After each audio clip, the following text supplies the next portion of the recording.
Yo, what's up, family? Before we start the video, please leave a like, subscribe, and share to any and everyone that you can, just so we can get out there a little bit more. With that being said, let's get right into the video. Alright, how y'all doing? I hope y'all doing good. If you're new here, welcome. If you're not, make sure you take your shoes off before you come out. So Neemias Queta had his best game of the preseason by far, and I could tell in the first 3 minutes that he was gonna have his best game. And it's pretty interesting. Like it's kind of the same thing with Shaman, where it's like, okay, I've seen him play in real basketball games and contribute against real NBA teams.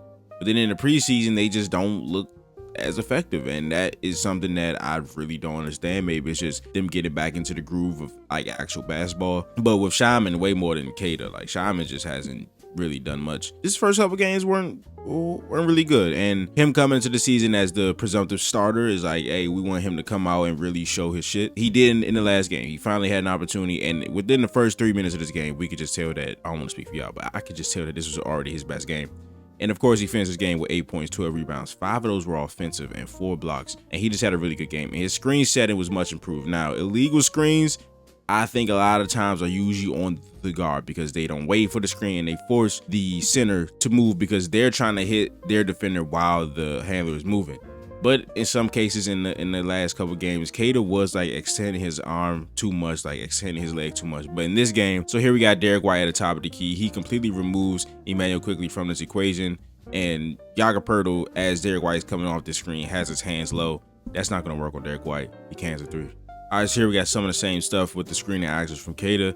He clips RJ Barrett right there, which gets Pirtle on Peyton Pritchard for a little bit longer than he would like to, trying to wait for RJ to come back, right? RJ comes back, Pirtle is able to go back. But now Scotty Barnes is this tag man on this roll, so Peyton Pritchard does a phenomenal job of waiting until Scotty is heading back to the corner to pass his ball and the placement of this pass. So we see that Pirtle's momentum is taking him this way, right?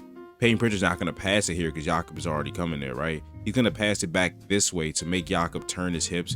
But this is a tough catch, but it's a great pass placement by Pritchard. But look at this catch by Queta, the nimbleness, the catch, and the finish. All right, so after the Celtics get a steal here, I'm going to do a breakdown on their defense and like how aggressive they're helping and how fast they're playing on the defense side of the ball. Because when people think about pace, they usually think about offense. The Celtics are playing with pace on defense. They're just flying to the ball. But one of the more effective things that I thought happened last season on offense especially is when Lou Cornett set those step-up screens for Jason Tatum, like at half court or beyond half court, so he can just get downhill at the big, right? Now, this isn't a step-up screen, but Queta literally screens Brandon Ingram off the screen for the remainder of this play. It's a 4-on-4 with Jaylen Brown, 1-on-1 with Pirtle because Queta took Brandon Ingram off the screen. Now, he's not moving here, but Brandon Ingram like is holding his arm, stuff like that. So they're just going by themselves. Brandon Ingram's off the screen right now, and he stays off the screen. Jaylen Brown gets a big, it's murder. As here, he's guarding Pirtle. Of course, Pirtle is not a threat to shoot from the three-point line, so Queta's doing a nice job playing the passing lane there. And you see this action that the Raptors are running, this little screen right there. RJ Barrett's going to curl that, but Queta does a nice job reading it like a safety, keeping his eyes on Pirtle's eyes and getting that steal. Then he's going to get rewarded at the other end.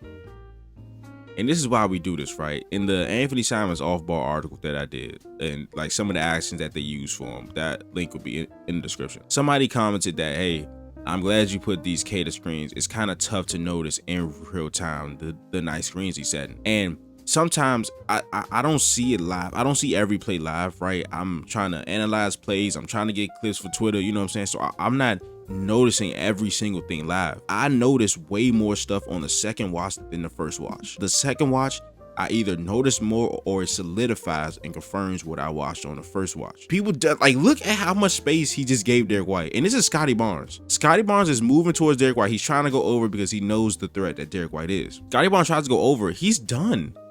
He's stopped. He's done. There's nothing he can do. He's done. And look how much space Derek White has. Pirtle sees Derek White, still has his hands down. Not a recipe for success.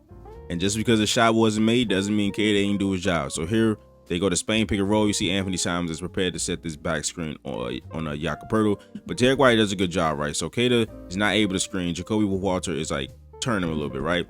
So he continues to turn. Queta's not able to screen right there. Jacoby Walter goes under because he's literally at the logo. So that's fine. You go under there. But then he can't go under anymore because this is within Derek White's range. So now Derek White does a nice job bringing him around back to Queta. Queta flips the angle of the screen and he's done. He's done.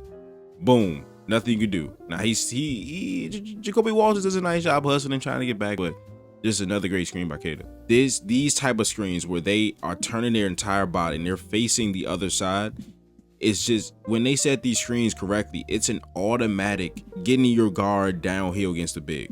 Because if they set a good screen, this guy's not recovering because of the angle of the screen. Now, if you set a regular screen, they could probably try to fight under, try to fight over top. Queta's a good screener, so you've seen that be effective in this video. But when they do these type of screens, there's just no way they can get back.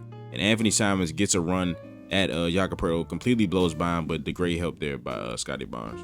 And this is really important. It's really important that Queta can make this play, because Jaylen Brown, Derek White, and like Peyton Pritchard, and of course Anthony Simons, like, teams will be smart to opt to get the ball out of those guys' hands when screen rolls happen and get into Queta's hands and force him to make a play rather than those 4 guys, right? So here Queta sets the screen on quickly, clips him a little bit, and you see how high Jakob Poeltl is playing now on this pick and roll from him and Anthony Simons. You still got quickly trailing backside, trying to get back to Anthony Simons. He delivers a great pass into the pocket, but Queta on the move. We saw this in Eurobasket.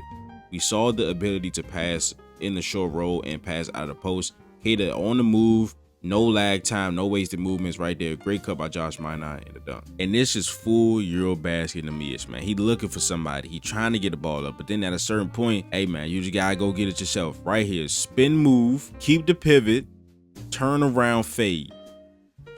And he was just playing with a different level of effort and hustle tonight here on the offensive glass, saving the ball to Jordan Walsh.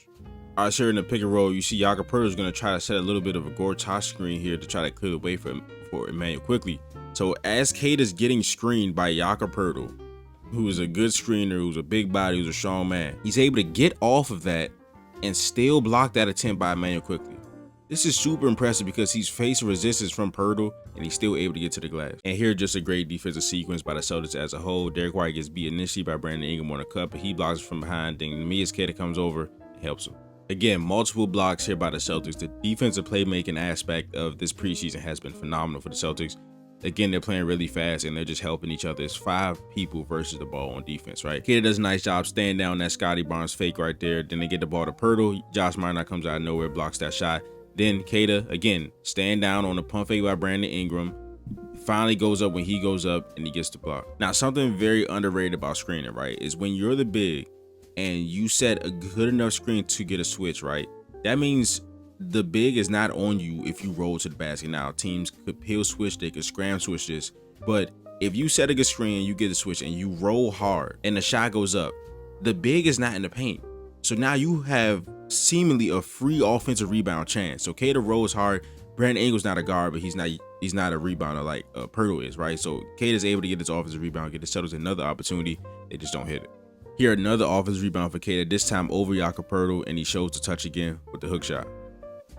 But that is the video. If you enjoyed it, please leave a like, subscribe, and share it to any and everyone that you can. Just so we get out there a little bit more. I will see you guys in the next video. This is Nick. Peace.